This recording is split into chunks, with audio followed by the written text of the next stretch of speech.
Samantala sa punto pong ito ay makakausap naman natin si Architect Felino Jun Palafox Jr., isang eksperto sa urban planning. Magandang tanghali po sa inyo, Architect Palafox. Yeah, good morning, Connie and Rafi. Good morning po. Marami pong mga nasirang structures sa Surigao City at syempre sa mga kalapit na bayan. At first glance, may mga malaki hubang pagkukulang kaya ang lokal na pamahalaan sa pagtitiyak kung naligtas sa lindol yung kanilang mga gusali. Sa tingin ninyo, sir? Yeah, I think nilang in local government at national and even private sector. Kasi hindi ako structural engineer, ano, pero we have structural engineers in the office and consultants. If I remember it right, the building code is supposed to be intensity 8, can withstand. 6.7 lang. Sabi ko, I have mentioned several times, corruption kills. Kasi if you did not follow the specifications of the architects and engineers because of kickbacks, maybe something should be done about it, like do an autopsy or parang autopsy. What happened? Halimbawa, it's common knowledge, especially yung mga na-approve ng government projects na ang laki ng kickbacks. People know that. We don't have to hide anymore. The gorilla in the room, the elephant in the room, it's corruption. And So you're kasama saying... rin incompetence. Kasi like in Kathmandu, the worst earthquake in the world, we're designing a hospital, university, and a school there to last 1,000 years. In Bamiran, after a big earthquake, we designed the schools for intensity 10, even if the building code is intensity 8. And infrastructure in public buildings should be the last ones to collapse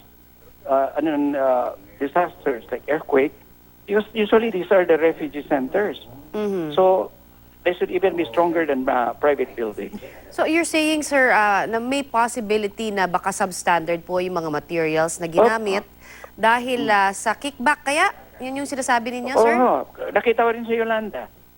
Yung sa Yolanda, 220 kilometers per hour dapat. Wind speed yung ma-withstand ng structures. I saw sa mga 160 lang. Bakit binawasan yung specifications? Siguro now, people know it's not only me. I'm now a trustee of the Volunteers Against Crime and Corruption. And ang daming lumalabas. Takot magsumbong yung mga contractors, mga architects, mga engineers, project managers, suppliers. Baka mo balikan na sila, mawalan ng business. Kaya this is a wake-up call. Kasi that's really me. And nadami ko ng mga libel cases na nga for telling the truth about corruption. Kasi if you maging whistleblower na lahat ng people involved in buildings and structures, sabihin ng totoo, and we will be able to save more human lives, infrastructure in buildings. Like in Metro 2004, alam na ng gobyerno, 2004 population, 50,000 people will get killed, 30,000 from the earthquake, 20,000 from the fire that will ensue, and a 7.2. Report ng JICA yan noong 2004 pa. 2004 population. 7 bridges will collapse. Metro Manila will divide into 4. 2% of tall buildings will collapse. 30% of low-rise buildings will collapse. All buildings that have corruption, I assume they will all collapse. Buildings and infrastructure. So, kaya dapat magsalita ng mga involved sa construction na yan. Kasi to save lives. That's why I keep it. I volunteer sometimes. When you invite me to talk, the intention is not to get publicity, but to save more lives and property infrastructure. Yung mga na-mention niyo po kasi na mga datos na sinasabi niyo, it could be, sabi niyo, parang way for us to wake up in the scenario na meron talagang posibilidad, sabi nga ng FIVOX, no, miski dito sa Metro Manila. At pag nangyari ho yan, na dahil ripe na nga, you were mentioning, sir, kanina, yung assessment ninyo, sir, dun sa maaaring mangyari na 70% of our buildings, ang sabi niyo maaari ho maapektuhan. Tama ho ba yun? No, 2% sa 2%. tall building. No, what about yung 30%? Low-rise buildings. Low-rise buildings, 30% lang. Kaya mas mataas yung low-rise buildings, hindi sila gumamit ng professionals, ng proper study. Isang turo-turo na lang sa contractor. Walang arkitekto, walang sa structure engineer. Parang yung first 5 first-class towers ng Rockwell. And the architect of record for that, Rizal Tower, Luna, Morsoles, and Hidalgo. I'm very sure they will, because it was designed properly, built properly. So, pwede naman talagang magkaroon ng magandang struktura kung isusundin lamang ho yung specifications talaga. There are also saying na dito po sa gobyerno ito na magkaroon ng earthquake-proof na mga gusali sa buong bansa. Ano ho ang tingin niyo dyan? See, we're very fortunate. Our President Duterte is really for genuine reforms. Hindi siya natatakot sinong tamaan corrupt, criminal, whoever you are, rich or poor. And this is a listening president. And most of the cabinet secretaries are listening also. And I hope the president's mandate, clarion call against corruption and criminality, everyone from his team and cabinet must step up. Saka tayong mga taxpayers, kung may mga alam natin na what's wrong, in our faith, if there's something wrong, you do nothing, it's a sin of omission. Corruption comes from two Latin words, cor the heart, rapture to break the heart, or breaking down together as a nation. And the worst sufferers of corruption are the 26 million poorest of the poor, homeless and hungry and so on. Because of corruption, we have 26 million poor Filipinos. Sir, we were talking about yung sa earthquake-proof buildings, ano? Correct me if I'm wrong, but I remember kasi noong 1990 earthquake, yung pong bumagsak na gusali po ng hayat, supposedly ang design daw huno na, no?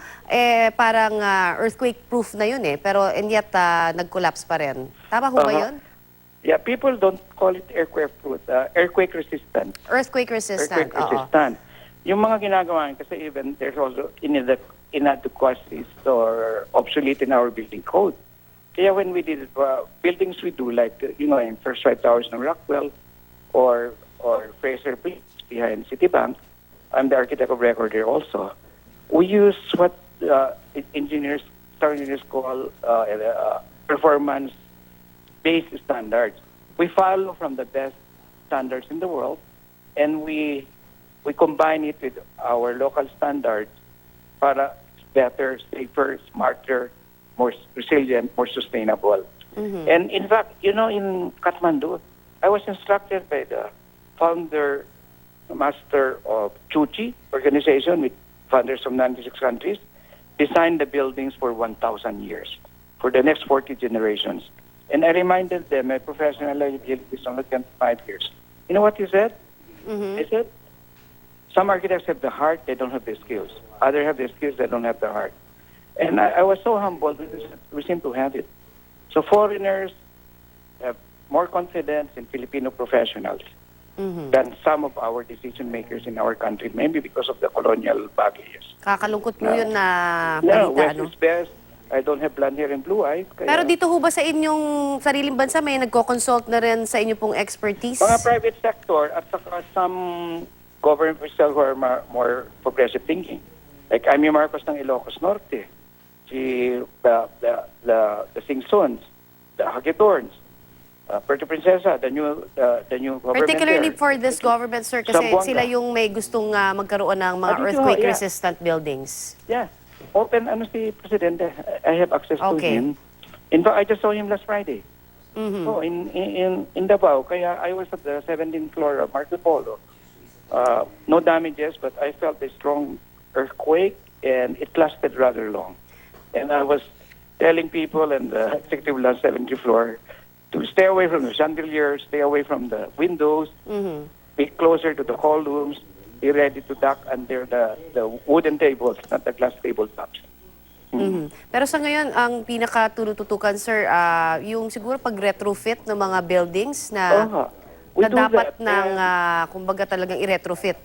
Ang dami natin good structural engineers. Ilang percentage And po ba yung nakikita ninyo dito po at least sa Metro Manila? Alin po? Ilang percentage po sa mga buildings natin dito sa Metro Manila ang sa tingin ninyo? It's happy. The car is moving. Opo, can you hear me now, sir? Anyway, Architect? Okay, mukha hong nagkaroon tayo ng... Architect, can you hear me? Okay. Hear me? Mukha hong nagkakaroon tayo ng problema sa ating linya ng komunikasyon, pero tayo ho ay susubok pa rin balikan si Architect Jun Palafox. Ukol pa rin po sa usapin ng pagkakaroon po ng fireproof or earthquake resistant buildings. Maraming salamat po sa inyo muli, Architect Jun Palafox.